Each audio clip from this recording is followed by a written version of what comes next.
Assalamualaikum warahmatullahi wabarakatuh. First of all, I want to say thanks to our God Allah Subhanahu wa Ta'ala who has given us mercy and blessing, and the Honorable, the Educator of Islamic Boarding School, Kiai Haji Muhammad Hasan Mutawakkil Allah SHMM, the Honorable Rector of UNZA, Dr. Abdul Aziz Wahabi AMAG, the Excellency Mr. Fery Ferdianto, MPD, as an English lecturer of reading class at UNZA.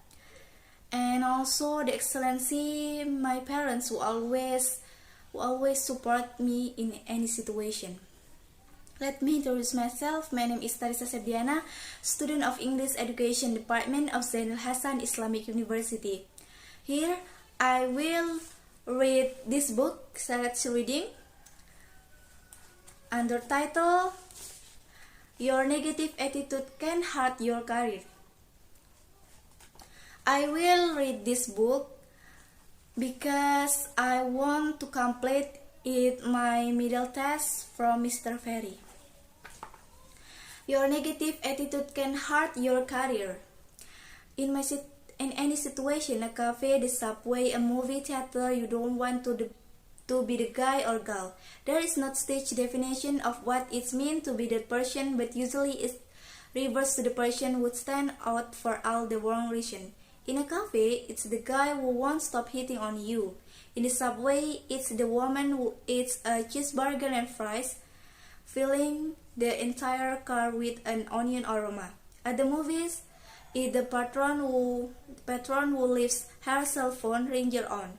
Wherever you are, you don't want to be the person, especially at work.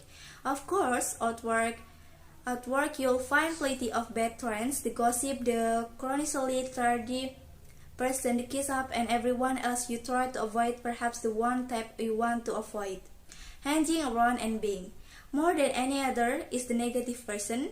The negative person hates everything. Every talk is too lowly, every meeting lasts too long, every co-worker is too dumb.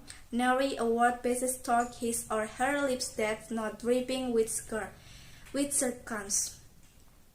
If you realize that you are this furrow-browed employee, the chorus of sing and complaints excited with a rules we earn you the worst reputation of everyone, and whether or not you are aware, your boss will notice too. First impression count.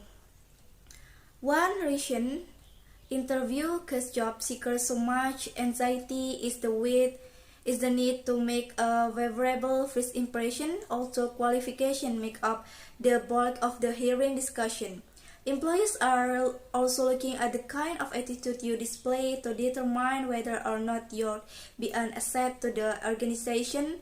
Lauren Milligan, host of the business radio show Living the Dream, advises job seekers to temper any negativity they have involving their previous job.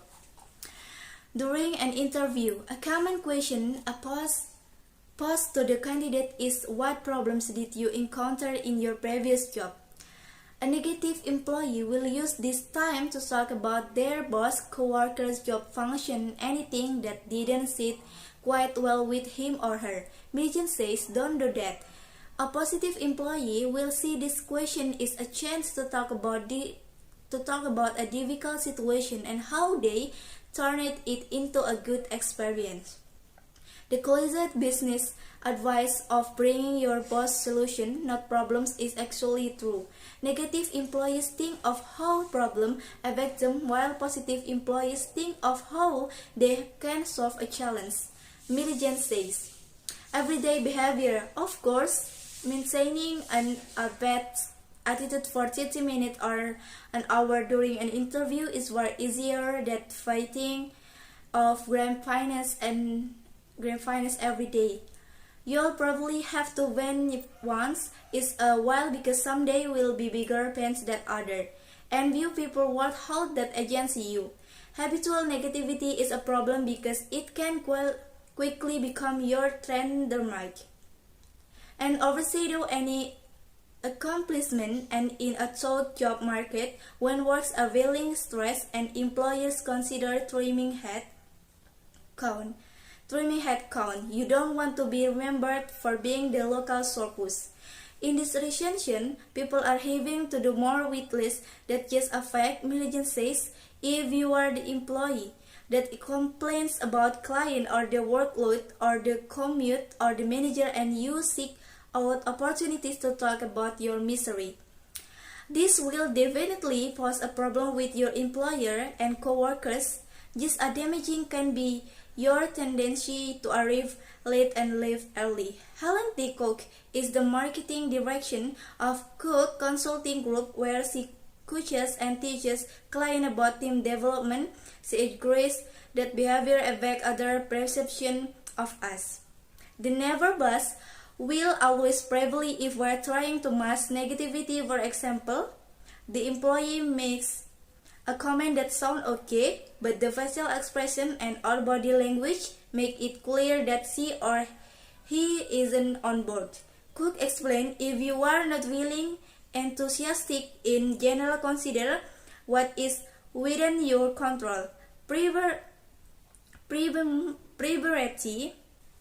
Primarily and secondarily with what is within your ability to influence. Make positive change in those two arenas.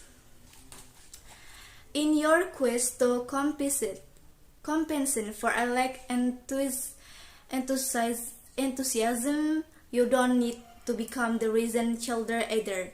Your boss will probably sense insincerity if she tells you to report at 7 a.m.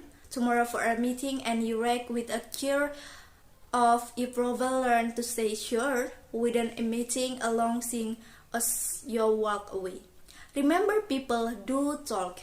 Not everything you do should be dictated by other people's opinion, but when you work in a group environment, you can ignore their influence on your career either. If every smile you flash to the boss morphs into a disgusted rant to a coworker, what of your attitude will get around.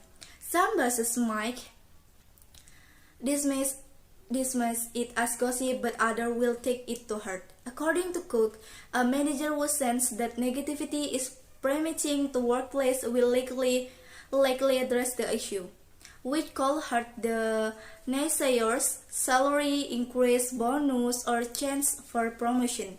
Management realizes that they can maximize their productivity and therefore their bottom line by cultivating a healthy, robust organizational culture. Cook says, negativity can poison the air in the workplace and create a downward spiral for the workers. This is exactly what is not needed during already challenging times with the current state of the marketplace and the economy. Milligan agrees with Cook and points out the most basis hearing about a negative attitude will distinguish between petty gossip and a sincere concern about morale. No one lacks a tell whether it's grade school or the workplace, Milligan explained.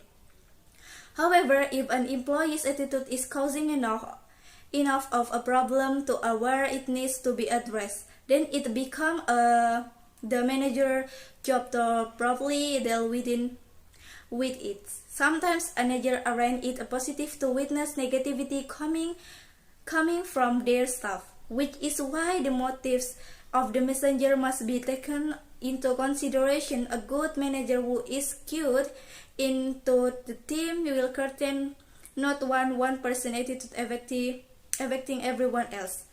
Remember that not every aspect of a job will be fun and exciting, and sometimes you will want to roll your ass when the boss isn't looking, but make it an expression, not a habit. After all, you don't want to be that person. I think enough from me. Wassalamualaikum warahmatullahi wabarakatuh.